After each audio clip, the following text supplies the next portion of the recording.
क्या कारण था कि एक धनी साहूकार का घर अचानक दरिद्रता में बदल गया? कैसे एक साधु के वचनों ने बदल दी पूरी किस्मत? इस कथा में जानिए बृहस्पति देव को प्रसन्न करने का सही विधान, गुरुवार व्रत के नियम और दान की महिमा। ये कहानी हमें सिखाती है कि धन से बड़ा धर्म है और दान से बढ़कर कोई संपत्ति नहीं। किसी समृद्ध गांव में एक धनी साहूकार का निवास था। भाग्य की लक्ष्मी उस पर ऐसी मेहरबान थी कि तिजोरियां सोने से और कोठार अन्न से भरे रहते थे। किंतु उसी घर की स्वामिनी साहूकारनी का हृदय संकुचित था। उसके लिए दान शब्द पराया था। वो सारा दिन घर की साफ सफाई और तामझाम में ऐसी रमी रहती कि द्वार पर आए याचक उसे बोझ लगते। एक गुरुवार की सुबह, जब सूर्य की पहली किरण आंगन में पड़ी ही थी, एक तेजस्वी साधु उसके द्वार पर खड़े हुए। उनकी आवाज गूंजी, नारायण हरि, भिक्षा देही। साहूकारनी उस समय आंगन लीप रही थी।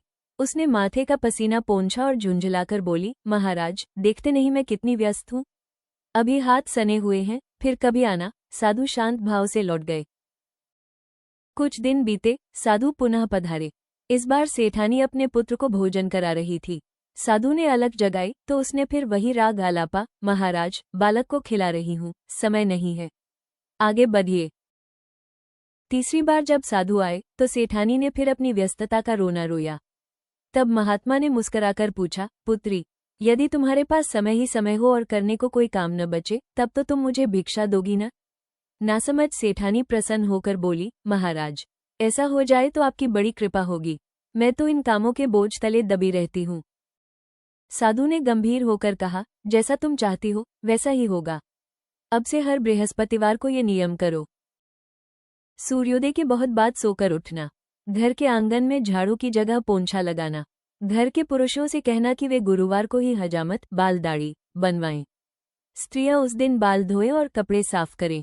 शाम को जब गहरा अंधेरा हो जाए तब दीपक जलाना। पीले वस्त्रों और पीले भोजन का पूरी तरह त्याग कर देना। सेठानी ने इसे वरदान समझा और पालन शुरू कर दिया। देखते ही देखते पासा पलट गया। जिस घर में लक्ष्मी का वास था, वहां दरिद्रता ने डेरा डाल लिया। व्यापार ठप हो गया, संचित धन पानी की तरह बह गया और एक समय ऐसा आया कि घर में अन्न का दाना न बचा। अब सेठानी के पास न काम था, न व्यस्तता, सिर्फ खाली हाथ और खाली समय। वही महात्मा फिर द्वार पर आए। इस बार सेठानी रोती हुई उनके चरणों में गिर पड़ी। महाराज, घर में दाना तक नहीं है, आपको क्या दूं?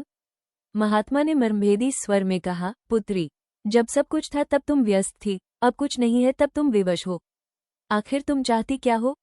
सेठानी को अपनी भूल समझ आ गई। उसने क्षमा मांगी और पुनः वैभव प्राप्ति का मार्ग पूछा।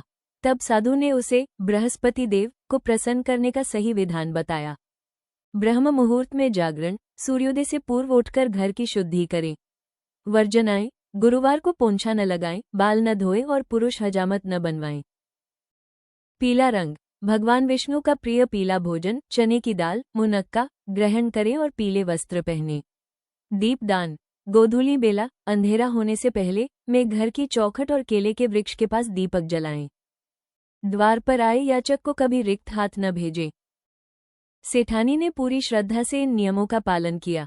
दान पुण्य से उसका मन निर्मल हो गया और बृहस्पति देव की कृपा से लुप्त हुआ वैभव धीरे धीरे लौट आया।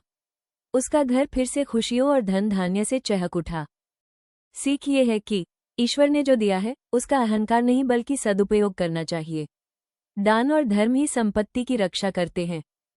अगर आपको ये वीडियो अच्छा लगा हो तो प्लीज़ लाइक और सब्सक्राइब करें। धन्यवाद।